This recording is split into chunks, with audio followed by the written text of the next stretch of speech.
the dreaded date of August 17th. If you are in the real estate world, if you know somebody, as far as someone looking to buy a home, someone looking to sell a home, there's a lot of conversations going around right now because of the changes that are going on with NAR and the lawsuit and all that fun stuff. Full disclosure, there's a lot of information to gather.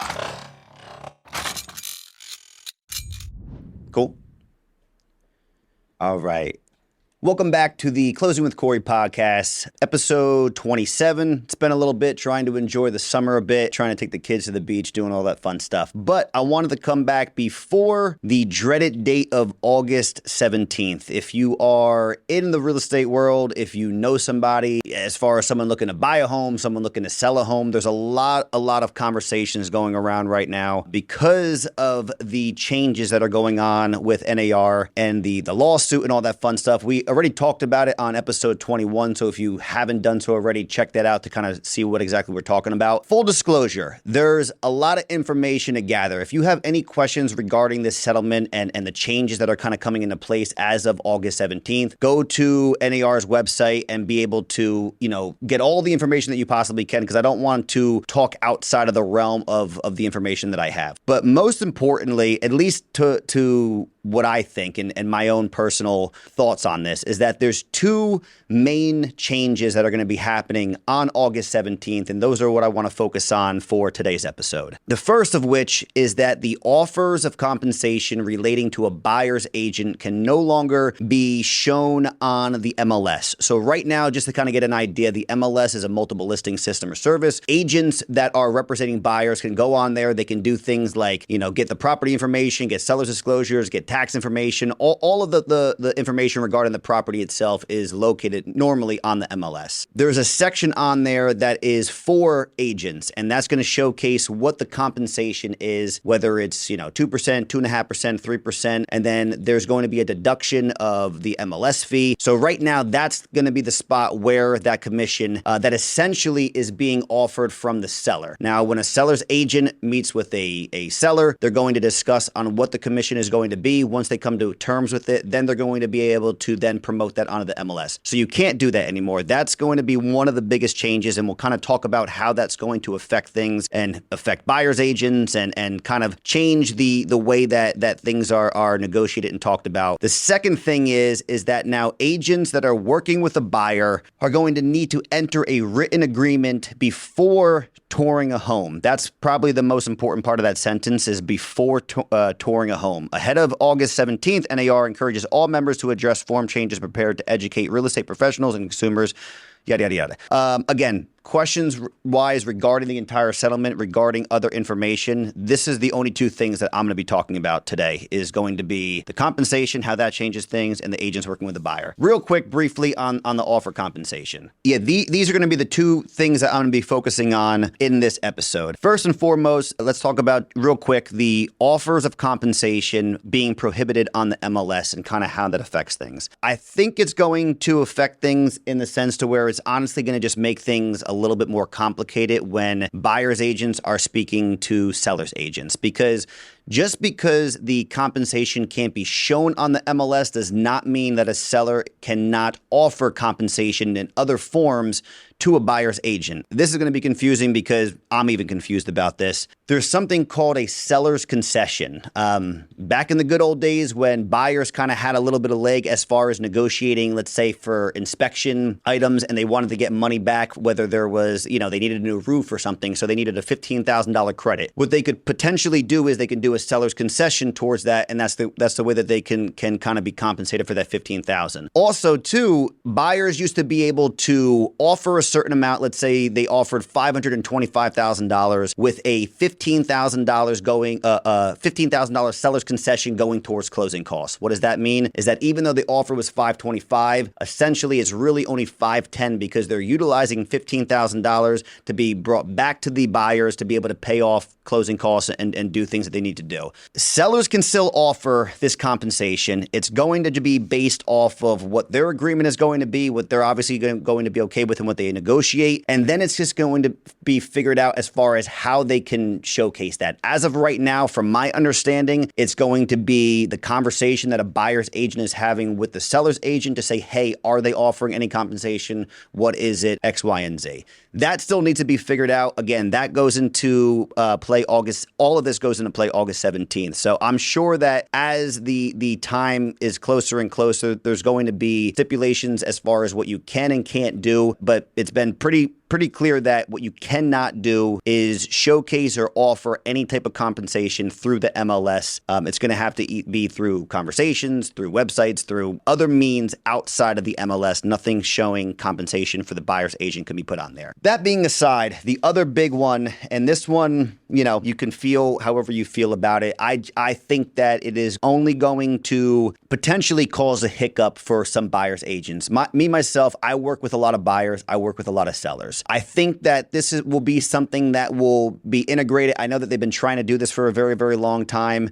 And I'll be honest with you, would this have potentially helped me from when I first got my license all the way up until present day? Had I had every single buyer that I've ever shown sign an agreement before I actually show them the house, whether it's a personal showing, a one-on-one, or open houses, or whatever the case may be, it probably would, because there's been certain circumstances that, I wound up not representing those buyers.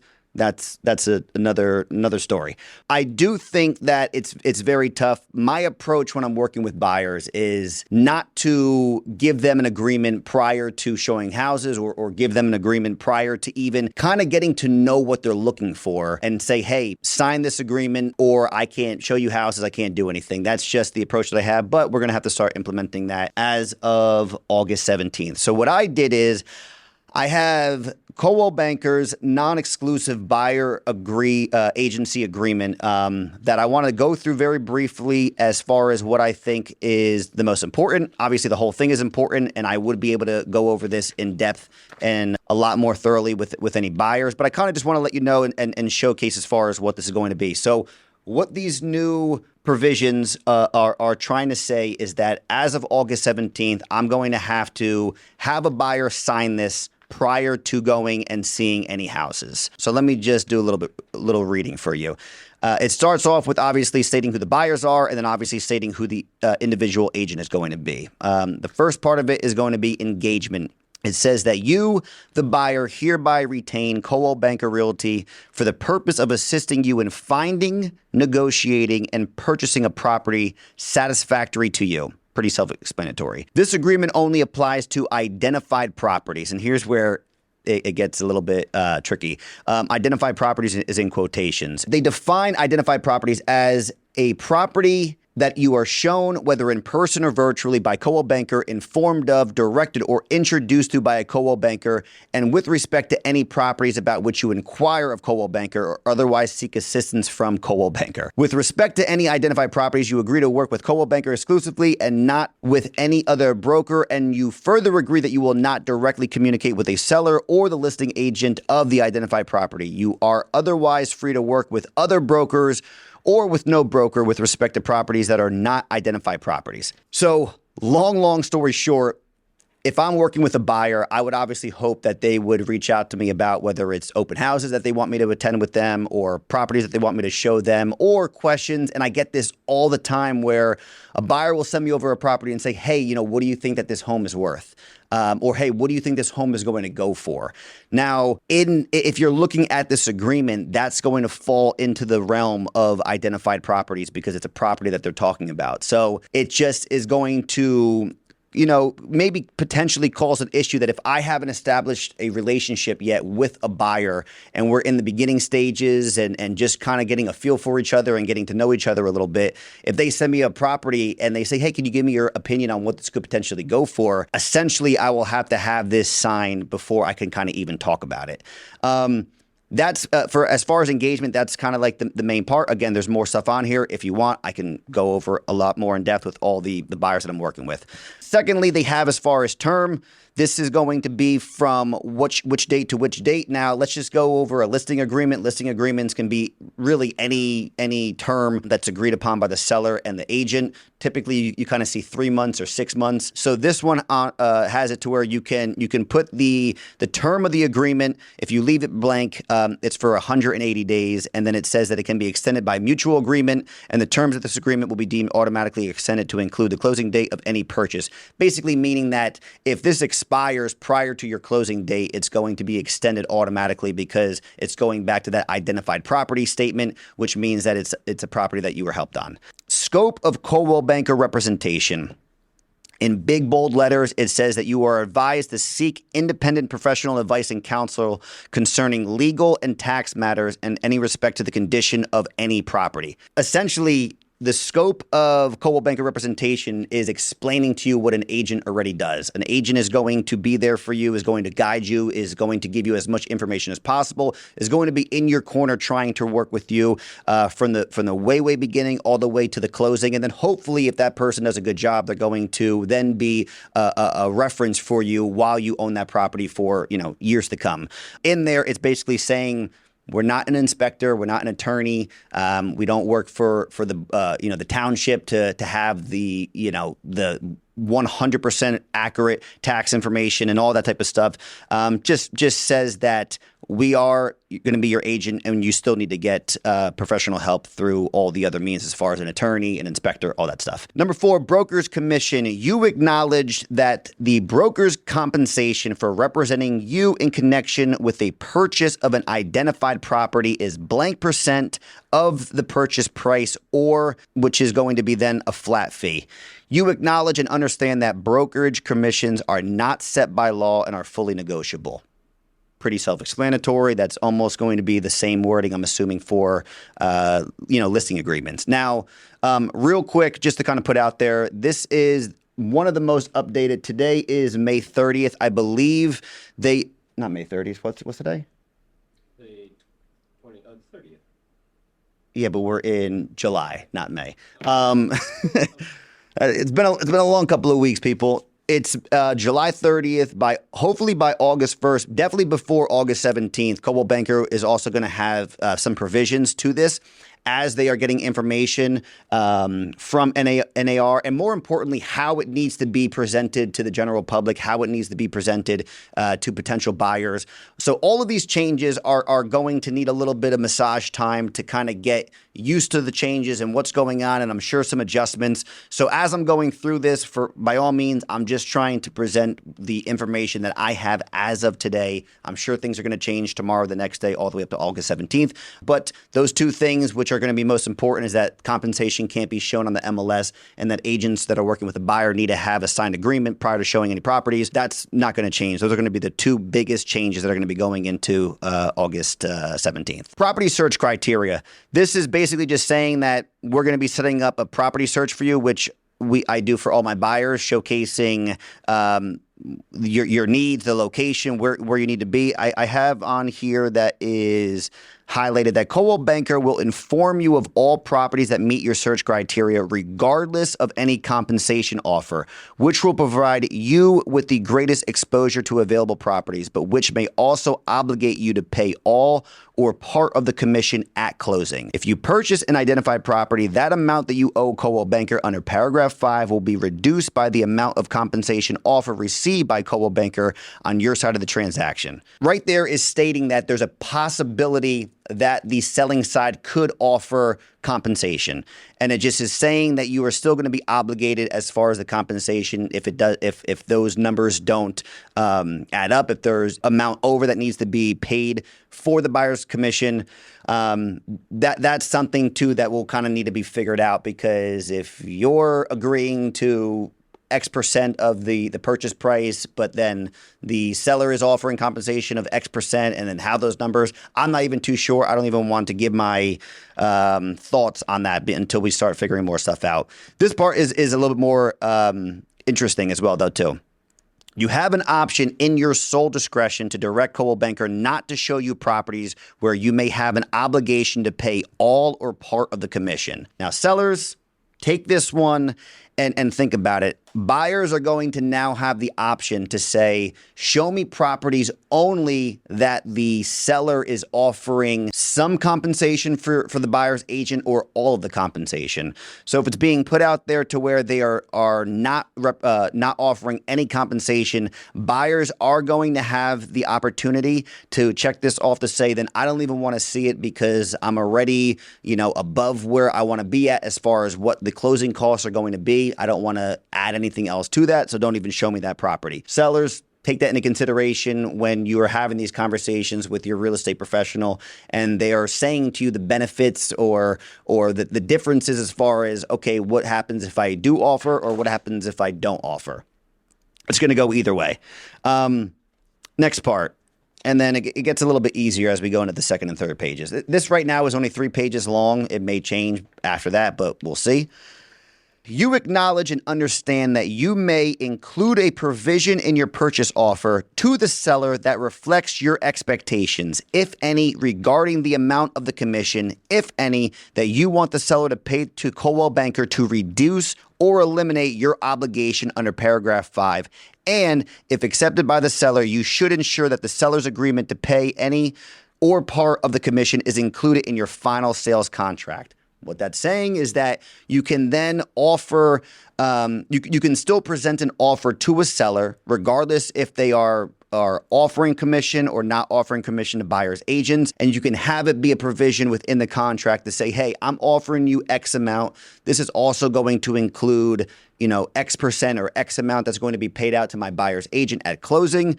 And that's going to be a provision that you could put in there to essentially say, even though you're getting X amount, or from the offer amount, it's really going to be reduced by this, which is essentially going to be a seller's concession, which again will be something that we'll have to talk a little bit more about in depth once they figure out how they're going to do that. That's page 1. Page 1 has a lot of the information. Page 2 talks a little bit about the property types, locations, price range, and stuff as far as what the buyer's going to be looking for. Buyer's representation and obligations kind of just talks about, again, what the expectations for an agent is going to be, representing them as a buyer's agent. This is a question here that I'm sure will come up in the following weeks as far as a consent to dual agency, just basically saying that there's a possibility that some of the properties that are sent over to you could potentially be the same properties from the buyer's agent as a listing agent, which it would then be dual agency. But I heard a couple of things about that, so I don't want to talk too much in there where I don't know if dual agency is still going to be allowed or how that's going to be allowed. Other buyers basically just saying you're not the only buyer that I'm working with. There's other buyers that could potentially even want to put offers in on the same properties that I'm showing you. Inspection recommendation or recommended stating that we're not inspectors. You should 100% get a property inspected. General terms of the agreement, all just, contract stuff. The one thing on here that I did want to talk about real quick is that on item 12, and I'm sure that a lot of these agreements are going to be the same no matter what the agency is that you're working for. But on here, it does say that item 12 has lien. And it says, you acknowledge and agree that if the commission is unpaid at the time of closing, Coldwell Banker has the right to an equitable lien on the sale proceeds and the property. The lien may be served upon the buyer and closing attorneys and or filed with the county clerk register of deeds for the amount due plus costs and fees, including attorney fees for recording lien. Basically saying that if it's not paid after the closing, essentially a lien could be put on your home for the cost of what is going to be there for recording lien, along with what's obviously owed to the agent. Long story short, and then the last page here is just signatures and signing and making sure that everything is in effect. My own personal take, do I think that this agreement is good? At the end of the day, yes. I think it's good because it then has the buyer in a contract with their buyer's agent, an agent, and I don't want to speak for all of the agents out there, but the agents that I work with, the agents that I know, especially, the people that are full-time, this is their job, this is their livelihood, this is what they do every single day, not even just Monday through Friday, Monday through Sunday.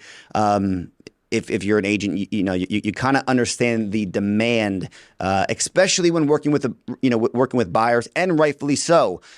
If anything, this is just ensuring that there's an agreement now. It's like I'm putting all of my energy, all of my time into trying to get you a property, negotiate for you, work with you, do everything that I possibly can. This is the agreement that you are in it with me, and you're sticking with me for these properties, that I'm showing you.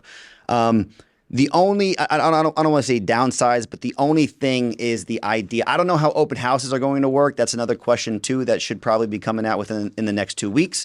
If you're going to have buyers that aren't working with agents sign one of these, exclusively just for that open house, I would assume. My style of getting to know buyers is a lot more of the relationship and conversation wise, and just trying to get an idea and an understanding of what exactly that they're looking for. So having them, having to present them with this prior to maybe having some of those conversations is just going to be another step. Obviously I will explain this. I'll explain why we have to do this now. And I'm sure that most buyers are going to understand that. All of the polls, all of the questions that they're sending out to a lot of the buyers that are in the market right now, I think something like 96% of them actually said that they would prefer having an agent to represent them, which is not a shocker. I don't think that this is going to cancel out buyers agents. I don't think that this is going to be this insane drastic change that's going to take years and years to implement. I think it'll kind of be done relatively quickly. I think that ultimately it'll have a benefit, and it'll just be a means of just working it out in the meantime, and just trying to figure out the best way to have this done with these buyers, and also buyers too. Listen, buyers, you'll really understand the worth of a buyer's agent and the knowledge that they're able to give you, and the recommendations and the guidance, everything that a buyer's agent does. You'll be able to really truly understand once you start having these conversations with the person that you wind up working with. So that's all I have for today. Question-wise, as I said, I'm going to say it again, go to NAR's website, and there's a frequently asked questions list. There's actually the link that will show all of the changes that are being implemented as of August 17th.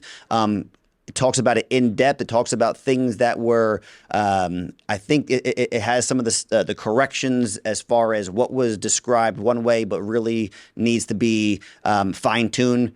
Again, all questions, go there, check it out. Any questions on my end, feel free to reach out, let me know. I'll be able to have the updated version of this obviously by the 17th, but probably by next week or so, and be able to start, just reading through it and being able to make sure that I'm fully educated as far as what I need to explain to any buyers that I'm working with. And then obviously how that translates to the sellers, and then those listing appointments and all that stuff. So just a matter of adapting it, a matter of adding some conversations into the mix that aren't already being had.